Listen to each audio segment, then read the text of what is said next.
Hello friends, मैं अभी मौर्य आप लोगों का एक बार पुनः स्वागत करता हूं अपने इस YouTube फैमिली में। आज की क्लास में हम जो अध्ययन करने वाले हैं वो अध्ययन करेंगे एंशिएंट हिस्ट्री के एक नए चैप्टर की। ठीक है, तो इससे पहले की जो भी सारी क्लासें हो चुकी हैं इस एंशिएंट हिस्ट्री की श्रृंखला में, उसका लिंक आपको नीचे डिस्क्रिप्शन में मिल जाएगा कुछ वीडियोस का। तो आप वहां से सहजता पूर्वक पहले उन सारी क्लासों को अटेंड कर लीजिएगा एंड तत्पश्चात आकर के इस क्लास में विजिट करेंगे। ठीक है, बाकी और अधिक सहजता महसूस हो आप लोगों के लिए तो यार एक प्लेलिस्ट भी बनाई गई है, उस प्लेलिस्ट के माध्यम से भी आप उन सारी वीडियोस का भरपूर आनंद ले सकते हैं। ठीक है, बाकी आज जो हम अध्ययन करेंगे वो अध्ययन करेंगे एंशिएंट हिस्ट्री में ही। जो आज हमारा नया चैप्टर होगा उसको हम गुप्त साम्राज्य के नाम से जानते हैं, यानी बात करेंगे गुप्त वंश की, जो कि मौर्य साम्राज्य के बाद में गुप्त साम्राज्य या वंश का अध्ययन करेंगे। ठीक है, जो कि मौर्यों के पतन के पश्चात में विस्तृत होने वाला पूरे इंडिया में यह दूसरा साम्राज्य होता है। ठीक है, सर्वप्रथम हम पहले बात ये करते हैं कि गुप्त साम्राज्य कैसे आया, इसका उत्थान कैसे होता है इंडिया में और किन परिस्थितियों के साथ में गुप्त साम्राज्य भारत में विकसित होता है। ठीक है, तो सर्वप्रथम हम ये बात करते हैं कि ये जो गुप्त साम्राज्य था इसमें यार फिलहाल में हम सारी चीजें देखेंगे। ठीक है, तो ये आज हमारी पहली क्लास होगी। इसमें ये देखते हैं कि गुप्त साम्राज्य जो था, हम लोगों ने इससे पहले वाले चैप्टर में ये पढ़ा था कि जो भी हमारा मौर्य काल होता है, मौर्य काल पूरे के पूरे भारत में विस्तृत था। और वर्तमान स्थिति की बात करें तो वर्तमान में जो भी हमारा भारत है इसके बाहरी क्षेत्रों में भी मौर्य साम्राज्य का मतलब जो भी हमारा उत्थान था या जो भी विस्तार था वो देखने के लिए मिल जाता है। ठीक है, मौर्यों के पतन के पश्चात में कुछ हमारे छोटे छोटे नए नए राजवंश उभर करके आते हैं या कुछ छोटे छोटे हमारे साम्राज्य उभर करके आते हैं, जैसे कि इससे पहले की क्लास में हम लोगों ने उसका बड़े बेहतरीन तरीके से अध्ययन किया। ठीक है, तो इन्हीं मतलब मौर्यों के साम्राज्य के और गुप्त साम्राज्य के बीच में जो भी हमारे वंश आते हैं छोटे छोटे, तो वो उतना ज्यादा भारत में विस्तार उनका नहीं होता है। वो केवल और केवल थोड़े समय के लिए विकसित होते हैं और थोड़े समय के पश्चात में उनका पतन हो जाता है। लेकिन उन्हीं के पश्चात में या उन्हीं छोटे छोटे राजाओं के पश्चात में या जो भी हमारे नए नए जो भी हमारे ब्राह्मण वंश थे या जो भी हमारे विदेशी जातियां थी, इनके पश्चात में हमारा एक मतलब नया वंश देखने के लिए मिलता है इन्हीं के पश्चात में। ठीक है, जो कि हमारा चौथी शताब्दी ईसा पूर्व से लेकर के छठी शताब्दी ईसा पूर्व के मध्य में इसका शासनकाल होता है, इसका गुप्त साम्राज्य का। ठीक है, तो ये गुप्त साम्राज्य हमारा वही 300 ईस्वी के आसपास में आकर के देखने के लिए मिलता है। 300 ईस्वी से 550 ईस्वी के मध्य में ये गुप्त साम्राज्य हमारा भारत में विकसित होता है। और इतना विशाल साम्राज्य था ये कि ये मौर्य वंश के पश्चात में दूसरा विस्तृत साम्राज्य था, इतना विशाल साम्राज्य था। ठीक है, और इसी के संबंध में बात करें तो ये जो गुप्त साम्राज्य था, कुछ इतिहासकारों का ये भी मानना था कि ये जो गुप्त साम्राज्य है ये थोड़ा सा ये बात करते हैं कि ये गुप्त साम्राज्य जो था इसमें इतिहासकारों का ये मतभेद टाइप में है या उनका ये मानना है कि ये जो गुप्त थे ये हमारे वैश्य जाति से थे और कुछ लोगों का ये मानना था कि नहीं ये शूद्र थे। लेकिन इससे पहले हम एक तथ्य ये पकड़ते हैं कि जो गुप्त साम्राज्य था या जो गुप्त शासक थे शुरुआती दौर के, वो हमारे कुषाणों के इससे पहले के चैप्टर में हम लोगों ने अध्ययन किया है। ठीक है, ये गुप्त जो है ये कुषाणों के सामंत हुआ करते थे। सामंत से क्या तात्पर्य है? तो सामंत से हमारा ये तात्पर्य है कि ये उनके दास हुआ करते थे। किसके? कुषाणों के। उन्हीं के दरबार में रहते थे और उन्हीं के सामंत हुआ करते थे जो कि कुषाणों के नीचे थे। ठीक है, और बाद में ऐसी स्थिति पैदा होती है या ऐसी परिस्थितियां आती हैं कि कुछ ऐसी गतिविधियां होती हैं जिनसे ये जो सामंत हैं ये स्वयं में अपने आप को राजा घोषित कर देते हैं कुषाणों के पश्चात में, या उनको किसी भी प्रकार का ऐसा अवसर प्राप्त होता है कि ये अपने आप को राजा स्वयं में घोषित कर देते हैं। तो ये फैक्ट भी हमें क्या करना है? पकड़ना है कि ये जो गुप्त साम्राज्य था ये पहले कुषाणों के क्या होते थे? सामंत होते थे। ठीक है, एंड इसी के पश्चात में हम लोगों ने ये बात करनी है कि कुछ इतिहासकारों का ये मानना है कि ये वैश्य जाति के थे, बल्कि कुछ इतिहासकारों का ये मानना है कि नहीं ये शूद्र जाति से थे। लेकिन इतिहास में इसमें आज भी मतभेद बना हुआ है, प्रेजेंट में भी। यानी आज भी इतिहासकारों को ये अनुमान नहीं लग सका कि क्या वाकई में ये वैश्य थे या शूद्र थे। ठीक है, तो आज भी इस तथ्य को इतिहासकारों ने या इन सारी गुत्थियों को इतिहासकारों ने सुलझा नहीं पाया। आज भी इसमें इतिहास में मतभेद दिखाई देता है। ठीक है, लेकिन फिलहाल में फिर भी अधिकांश जो इतिहासकार हैं उनका केवल और केवल यही मानना है कि वो शूद्र नहीं थे, वो वैश्य जाति से क्या करते थे? कोरिलेट करते थे। ठीक है, तो इस कारणवश भी ये गुप्त साम्राज्य जो है या इसके जो शासक हैं वो यार यहाँ पे देखने के लिए मिल जाते हैं। और फाइनली अगर मैं बात करूं तो इनका जो क्षेत्रीय विस्तार होता है वो हमारा गुप्त साम्राज्य का, तो इसको भी थोड़ा सा ये देखते हैं कि जो भी इनका क्षेत्रीय विस्तार होता है, क्षेत्रीय विस्तार वो होता है हमारा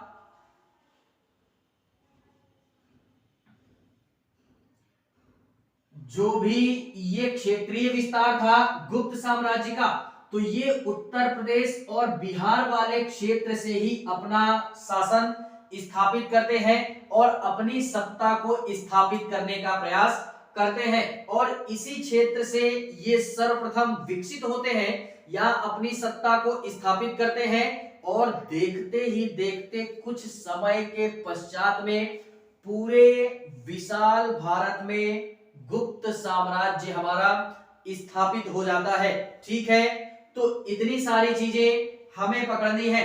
एंड इन्हीं के संदर्भ में एक बात ये करते हैं कि इनके राजाओं के संदर्भ में कुछ जानकारियां हमको प्राप्त होती हैं, कुछ नहीं बहुत सारी जानकारियां प्राप्त होती हैं।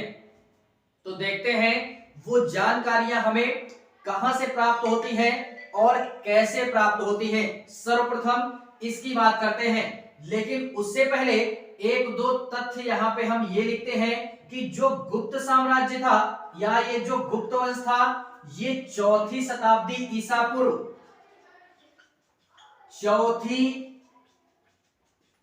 शताब्दी ईसा पूर्व से लेकर के 6वीं शताब्दी, 6वीं शताब्दी ईसा पूर्व के मध्य में ये क्या होता है? इंडिया में विकसित होता है। और कहां पे विकसित होता है?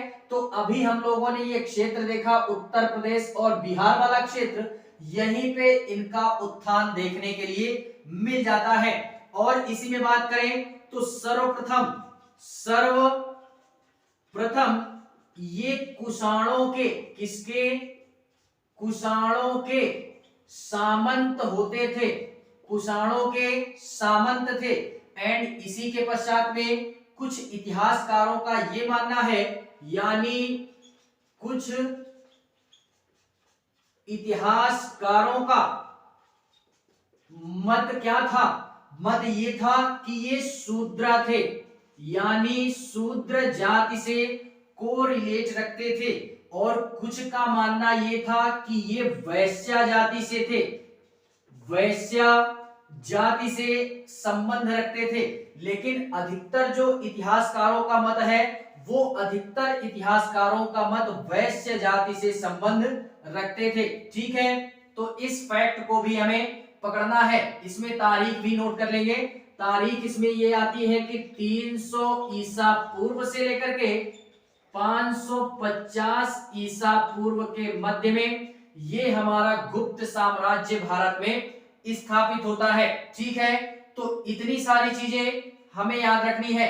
एंड इन्हीं के संदर्भ में थोड़ी सी बात ये करते हैं कि ये जो गुप्त साम्राज्य होता है, ये गुप्त साम्राज्य के जो भी हमारे शासक आते हैं, उनकी चर्चा बाकायदा हम इस क्लास में भरपूर करेंगे और बड़े ही बेहतरीन तरीके से करेंगे।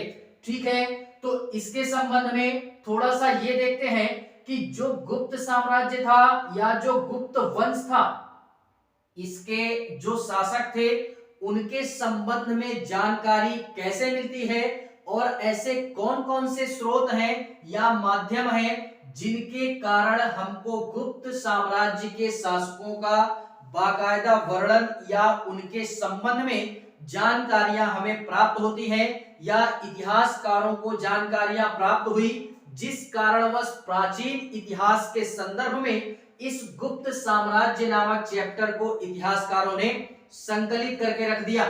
ठीक है, तो देखते हैं इसी में कि हमको जानकारियां कहां से प्राप्त होती है। तो सर्वप्रथम जो हमको जानकारी प्राप्त होती है, वो जानकारी प्राप्त होती है गुप्त शासकों के संदर्भ में।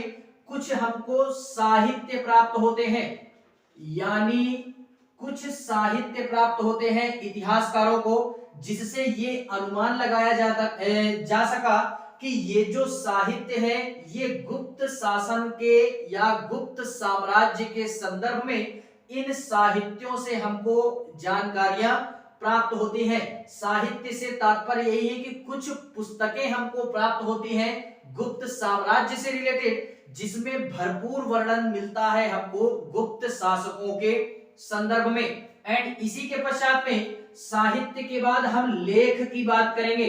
लेख के पश्चात में हम जो बात करेंगे वो मुद्राओं की बात करेंगे।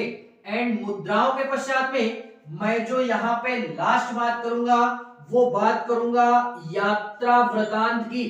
यात्रा वृतांत का अध्ययन करेंगे। ठीक है, इनके संदर्भ में ये देखते हैं कि ये जो लेख होता है, लेख फाइनली अगर मैं बात करूं तो लेख वही होता है कि जिसमें कुछ सारी चीजों को भरपूर इतिहासकार लिखते हैं अपने विचारों को, या जो पुरातत्वविद हैं वो यार खुदाई वगैरह करते हैं प्राचीन स्थलों की, जिससे उनको कुछ अवशेष प्राप्त होते हैं उस स्थान से या प्राचीन काल के। तो उन्हीं के अनुमान के आधार पर इतिहासकार आज इतिहास लिखते हैं। ठीक है, तो इसी के संदर्भ में, इस लेख के संदर्भ में हम लोगों ने जो अध्ययन करेंगे, लेख में हम अध्ययन करेंगे कौन कौन से लेखों का। तो लेख में अध्ययन करेंगे प्रयाग प्रशस्ति लेख। प्रयाग प्रशस्ति, इसको फिलहाल में बैठते हैं। फिलहाल प्रयाग प्रशस्ति लेख का अध्ययन करेंगे। एंड इसी लेख में जो मैं नेक्स्ट बात करूंगा वो इसी में बात करेंगे मोहरों पर लेख की, यानी मोहरों पर हमारे कुछ लेख लिखे गए उनका भी अध्ययन करेंगे। एंड इसी के संदर्भ में ताम्रपत्र का अध्ययन करेंगे। ताम्रपत्र यानी कुछ हमारे ऐसे पत्ते वगैरह मिलते हैं या जिनको हम पांडुलिपि के नाम से जानते हैं।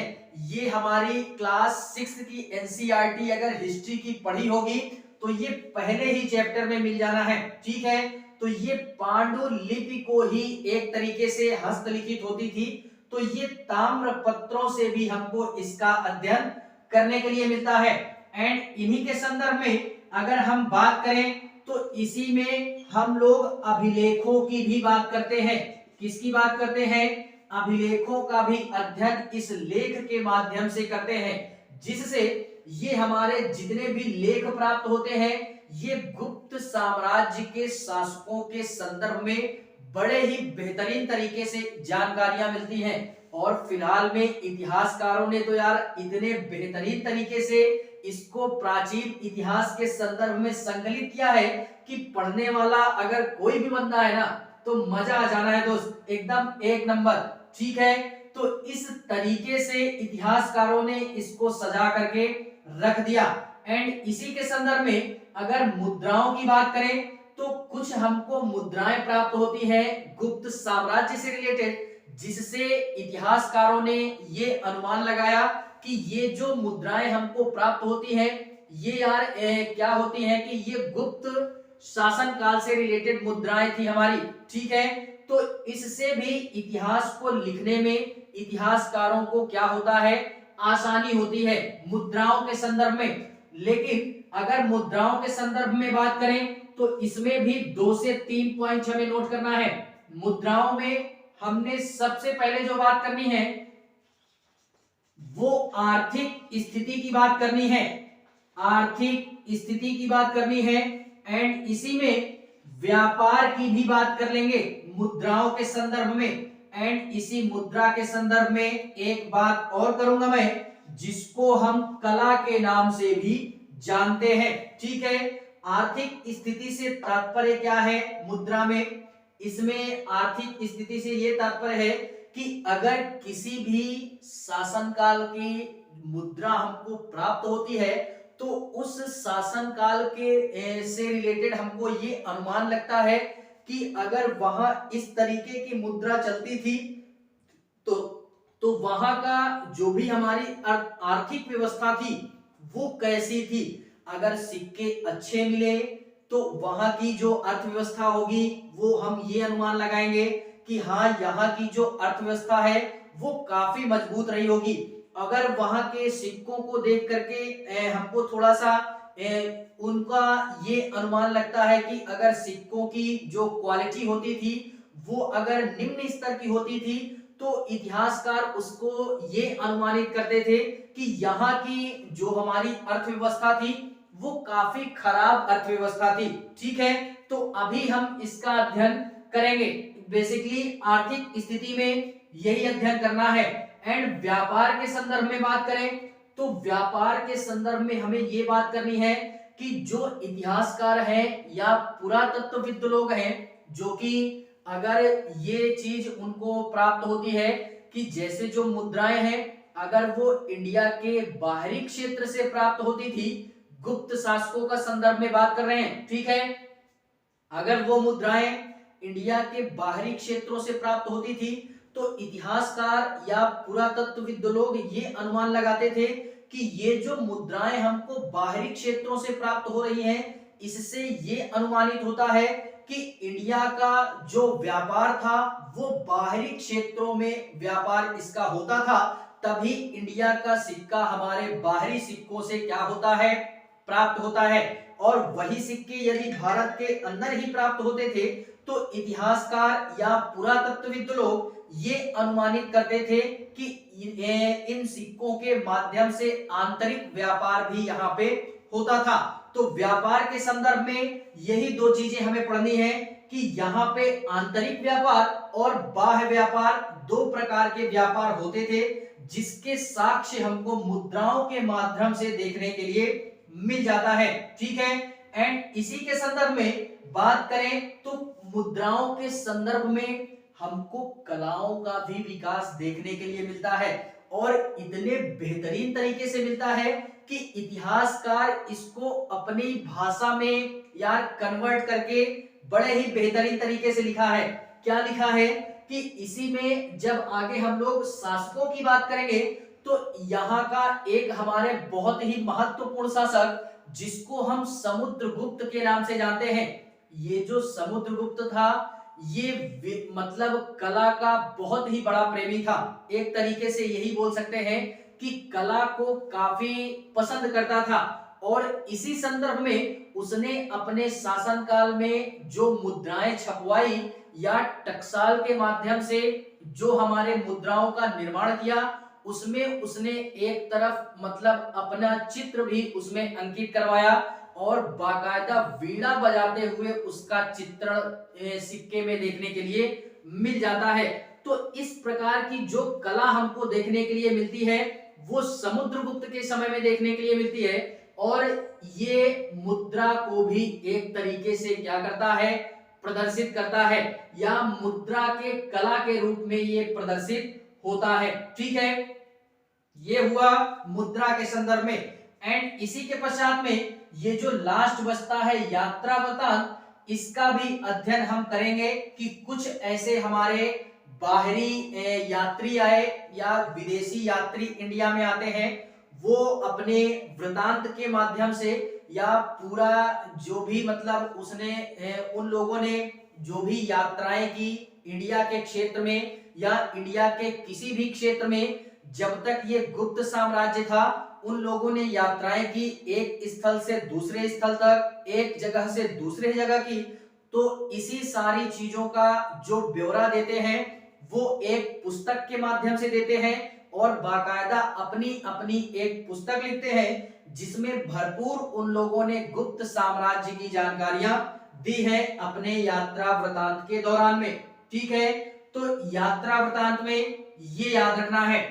फिलहाल में सर्वप्रथम हम जो बात करते हैं वो साहित्य की बात करते हैं कि ऐसे हमको कौन कौन से साहित्य प्राप्त होते हैं गुप्त साम्राज्य से रिलेटेड या गुप्त वंश से रिलेटेड। ऐसी कौन कौन सी पुस्तकें हमको प्राप्त होती हैं जिससे इतिहासकारों को इतिहास लिखने में आसानी भी हुई और इतिहास लिखने के संदर्भ में इतिहासकारों ने अनुमानित भी किया कि ये जो पुस्तकें हमको प्राप्त हो रही हैं प्राचीन समय से या प्राचीन समय की, ये सारी की सारी पुस्तकें गुप्त साम्राज्य के शासकों के द्वारा क्या की गई, निर्मित करवाई गई। तो सर्वप्रथम साहित्य के संदर्भ में बात करते हैं। साहित्य के संदर्भ में बात करें तो इसमें हमको एक दो पुस्तकों का नाम याद रखना है।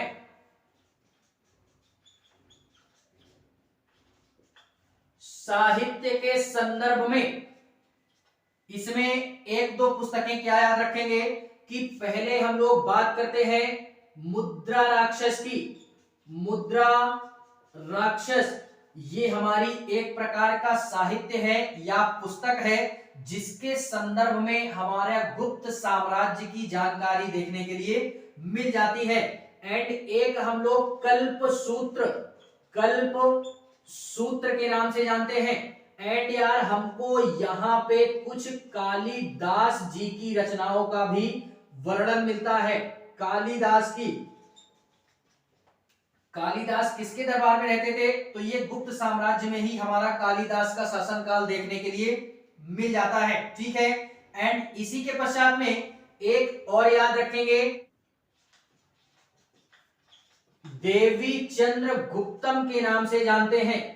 ये इस तरीके की पुस्तक प्राचीन समय से हमको प्राप्त होती हैं जिससे इतिहासकार ये अनुमान लगाते हैं कि ये जो सारी पुस्तकें या साहित्य हमको प्राप्त हुई हैं ये सारी की सारी पुस्तकें गुप्त साम्राज्य के जो शासक थे उन्हीं के शासन काल में देखने के लिए मिल जाती हैं। और इतने बेहतरीन तरीके से इन सारी पुस्तकों को यार इतने बेहतरीन तरीके से इतिहासकारों ने इनका अध्ययन किया। उसके पश्चात में इन लोगों ने इन्हीं पुस्तकों के माध्यम से प्राचीन इतिहास का निर्माण किया बाकायदा गुप्त साम्राज्य के संदर्भ में। ठीक है, तो इसको भी हमें क्या करना है, याद रखना है। इन सारे से हमको जानकारियां प्राप्त होती हैं। लेख में अभी हम लोगों ने बात की, तो लेख में सर्वप्रथम बात करते हैं प्रयाग प्रशस्ति लेख की। लेख में जो अध्ययन करेंगे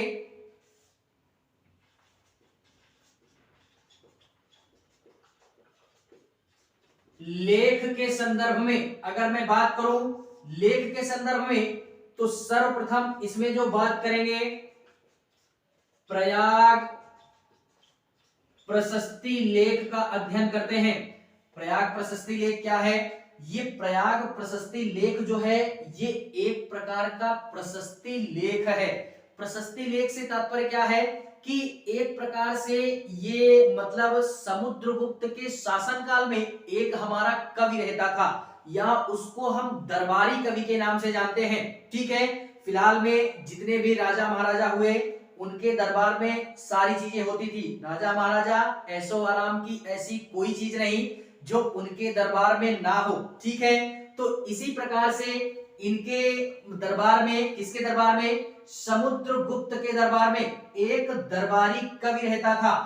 नाम याद रखना, समुद्रगुप्त के समकालीन लिख सकते हैं, समकालीन एक दरबारी कवि था जिसको हम लोग हरिसेन के नाम से जानते हैं। किस नाम से? हरिसेन के नाम से जानते हैं। ये जो हरिसेन था इसी के द्वारा इस प्रशस्ति लेख का निर्माण हमारे किया गया, और कहां पे किया गया? प्रयाग में किया गया। तो इसको भी हमें याद रखना है, जो कि ये प्रशस्ति लेख आज वर्तमान में यही स्थित है, प्रयाग में। ठीक है, एंड इसी के संदर्भ में जो बात करें तो ये जो हरिसेन है, इन्होंने इस प्रशस्ति लेख में किसका वर्णन किया है? इस प्रशस्ति लेख से हमको जो जानकारियां प्राप्त होती है वो जानकारी प्राप्त होती है समुद्रगुप्त के संदर्भ में, या गुप्त साम्राज्य से रिलेटेड, गुप्त वंश से रिलेटेड जो भी हमारे जितने भी शासक हुए उन सभी के संदर्भ में इस प्रयाग प्रशस्ति लेख से जानकारियां हमको प्राप्त होती हैं। ठीक है, एंड उन्होंने समुद्रगुप्त का थोड़ा सा ज्यादा ही वर्णन किया है। ऐसा क्यों? क्योंकि समुद्रगुप्त के समकालीन थे, समुद्रगुप्त के राज दरबारी कवि थे। इन्हीं के टाइम पे इन्होंने इस रचना को अपना मतलब नया आयाम दिया। तो समुद्रगुप्त से के जीवन से रिलेटेड जो भी सारी घटनाएं हैं, यानी उन्होंने कौन कौन से युद्ध किए, किस प्रकार के युद्ध किए, किसमें उसको जय पराजय का सामना करना पड़ा, या जो भी सारी उनकी प्रशंसाएं हैं, उन सारी चीजों का वर्णन इस प्रयाग प्रशस्ति लेख में बाकायदा हरिसेन जी के द्वारा कर दी गई। ठीक है, तो इस कारणवश ये जो प्रयाग प्रशस्ति लेख है इससे भी गुप्त साम्राज्य के शासकों के संदर्भ में जानकारियां प्राप्त होती हैं। बात करते हैं ये मुहर के लेखों की। तो ये जो लेख हमको प्राप्त हुए हैं, कुछ लेख हमको मोहरों पर भी लिखे हुए पाए गए हैं। गुप्त साम्राज्य में हमको कुछ मोहरें प्राप्त होती हैं। उन मोहरों पर जो लेख लिखवाए गए थे वो गुप्त साम्राज्य के थे।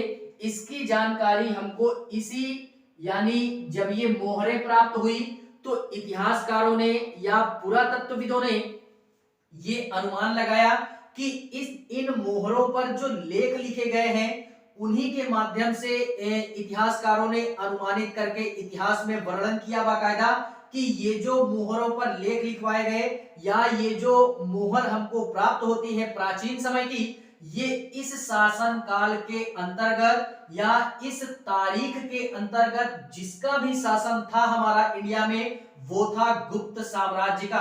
तो इस गुप्त साम्राज्य से रिलेटेड इन मोहरों के संदर्भ में भी जानकारियां प्राप्त होती हैं। एंड इसी के पश्चात में लेख में बात करें तो आता है ताम्रपत्र, जो कि अभी मैंने बोला कि यार अगर कुछ भी इससे रिलेटेड है तो फिलहाल में ये ताम्र लिपि एक प्रकार की पांडुलिपि टाइप में होती है, जो कि कुछ पत्तों पर लेख लिखवाए जाते थे।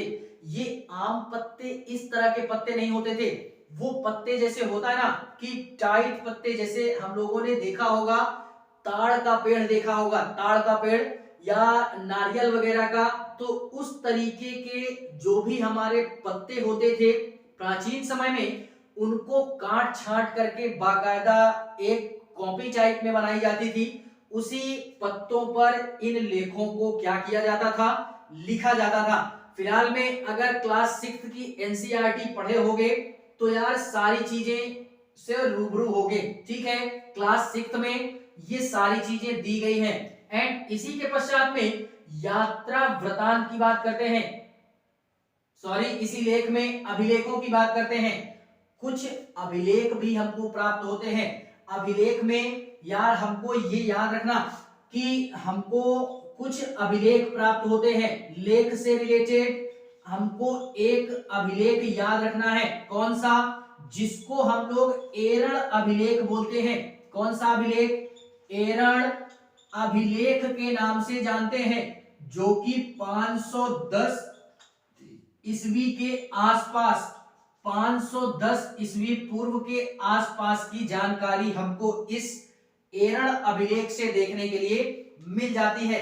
और यार ये किसकी रचना है या किसके समय में लिखी गई, तो इसका आगे की क्लास में भी अभी हम जिक्र करेंगे। इसके पश्चात जो भी हम क्लास अटेंड करेंगे, ये जिस भी शासक के दौरान एरण अभिलेख हमको 510 ईस्वी पूर्व में प्राप्त होता है, वो शासक का दौर था भानुगुप्त, यानी जिसको हम भानुगुप्त के नाम से जानते हैं। इस भानुगुप्त के शासनकाल में एक अभिलेख का निर्माण करवाया गया, जिसको एरण अभिलेख के नाम से भी जानते हैं। यह भी एक प्रकार का गुप्त शासक ही होता है। तो इस एरण अभिलेख से भी गुप्त साम्राज्य के जो भी हमारे शासक थे, उनके संदर्भ में बड़े ही बेहतरीन तरीके से जानकारी इतिहासकारों को प्राप्त हुई। तभी इतिहासकारों ने प्राचीन इतिहास में बाकायदा गुप्त साम्राज्य नामक चैप्टर स्थापित किया। ठीक है। एंड इसी के संदर्भ में इस एरण अभिलेख से हमको एक जानकारी और मिलती है। क्या मिलती है? एक जानकारी ये मिलती है कि प्राचीन समय में ये जो गुप्त साम्राज्य था, इस अभिलेख में ये निर्मित करवाया बाकायदा भानुगुप्त ने कि इस समय एक प्रथा चलाई गई थी। कौन सी प्रथा? ये भानुगुप्त के समय में चलाई गई ये प्रथा। इस अभिलेख में ये मतलब इतिहासकारों को ये जानकारी प्राप्त हुई कि इस अभिलेख में किसी भी स्त्री के सती होने का प्रमाण दिया गया है। यानी पहली बार भारत में अगर किसी भी स्त्री के सती होने का प्रमाण कहां से प्राप्त होता है, किस राजा के शासनकाल से या किस शासक के शासनकाल से प्राप्त होता है, तो वो है भानुगुप्त। किस अभिलेख से? एरण नामक अभिलेख से। तारीख क्या थी? 510 ईस्वी पूर्व या आसपास की घटना का वर्णन इस एरण अभिलेख से मिलता है। ठीक है। तो इतनी सारी चीजें हमें लेख के संदर्भ में क्या करनी है? याद रखनी है। बात करते हैं मुद्रा के संदर्भ में।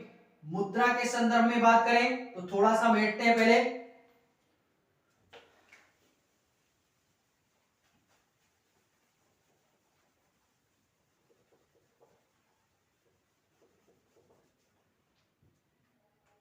देखते हैं इसी में मुद्रा के संदर्भ में। मुद्रा के संदर्भ में हमें क्या बात करनी? आर्थिक स्थिति की बात करनी।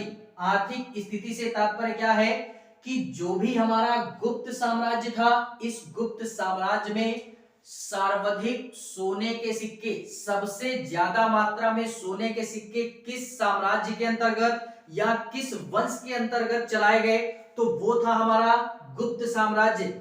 यहां से कंफ्यूजन क्रिएट होती है। ये मतलब जो भी स्टूडेंट हैं यार, उनको कंफ्यूजन का सामना करना पड़ता है। क्या? कि 2 से 3 पॉइंट यहां पे याद रखेंगे। क्या? कि सर्वप्रथम सोने के सिक्के किसके द्वारा चलवाए गए? तो शकों के द्वारा। एंड उसके पश्चात में सबसे शुद्ध सोने के सिक्के किसके द्वारा चलवाए गए?